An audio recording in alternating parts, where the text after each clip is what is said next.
Assalamualaikum warahmatullahi wabarakatuh.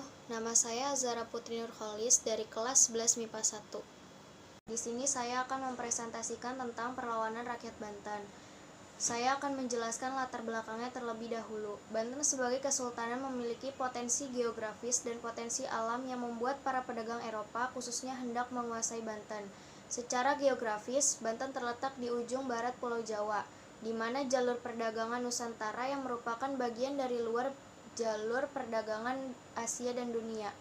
Letak Belanda yang jauh dari wilayah Nusantara menyulitkan untuk mengatur dan mengawasi kegiatan perdagangan. Dengan pertimbangan tersebut, Banten dipilih sebagai Rendezvous, yaitu pusat pertemuan, di mana pelabuhan, kantor-kantor dapat dibangun, dan fasilitas-fasilitas pengangkutan laut dapat disediakan. Keamanan terjamin dan berfungsi dengan baik. Hal inilah yang membuat VOC di bawah pimpinan Gubernur Jenderal John Maetsuiker hendak menguasai Banten. Kedua, ada tokoh-tokoh perlawanan Banten terhadap VOC, yaitu ada Sultan Ageng Tirtayasa dan Arya Purbaya, putra dari Sultan Ageng Tirtayasa. Dan yang ketiga, ada proses perlawanan Banten terhadap VOC. Perlawanan rakyat Banten terhadap VOC dibangkitkan oleh Abdul Fattah atau Sultan Ageng Tirtayasa dan putranya bernama Pangeran Purbaya atau Sultan Haji, yaitu Ageng Tirtayasa dengan tegas menolak segala bentuk aturan monopoli VOC dan berusaha mengusir VOC dari Batavia.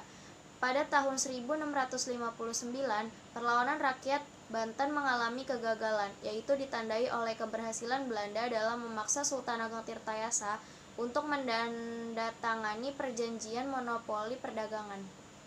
Pada tahun 1683, VOC menerapkan politik adu domba atau divide and impere antara Sultan Ageng Tirtayasa dengan putranya yang bernama Sultan Haji, sehingga terjadilah perselisihan antara ayah dan anak, yang pada akhirnya dapat mempersempit wilayah serta memperlemah posisi kerajaan Banten. Sultan Ageng berusaha merebut kembali Kesultanan Banten dari Sultan Haji yang didukung VOC. Pada tahun 1682, pasukan Ageng Tirtayasa berhasil mengepung istana Sultan Haji, tapi Sultan Haji langsung meminta bantuan VOC. Akhirnya Sultan Ageng Tirtayasa dapat dipukul mundur, tapi Sultan Ageng Tirtayasa dapat meloloskan diri bersama anaknya Purbaya ke hutan Lebak. Dan akhirnya 1683, Sultan Ageng ditangkap dan ditawan di Batavia sampai meninggalnya pada tahun 1692. Pada tahun 1750, terjadi perlawanan rakyat Banten terhadap Sultan Haji, yang menjadi raja setelah menggantikan Sultan Ageng Tirtayasa. Atas tindakan Sultan Haji, atau rajanya yang sewenang-wenang terhadap rakyatnya sendiri, perlawanan rakyat Banten ini dapat dipadamkan oleh Sultan Haji atas bantuan VOC. Sebagai imbalan jasa, VOC diberi hak untuk memonopoli perdagangan di seluruh wilayah Banten dan Sumatera Selatan. Yang keempat, ada bentuk-bentuk perlawanan Banten terhadap VOC, yaitu 1. Beberapa yang dilakukan misalnya mengundang para pedagang Eropa lain seperti Inggris, Perancis, Denmark, dan Portugis. Sultan Ageng juga mengembangkan hubungan dagang dengan negara-negara Asia seperti Persia, Benggala, Siam, Tonkin, dan Cina.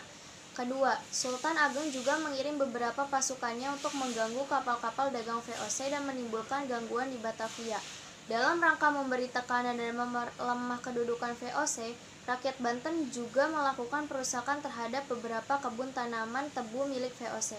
Yang ketiga, dibangun saluran air atau irigasi untuk meningkatkan produksi pertanian dan dimaksudkan juga untuk memudahkan transportasi perang.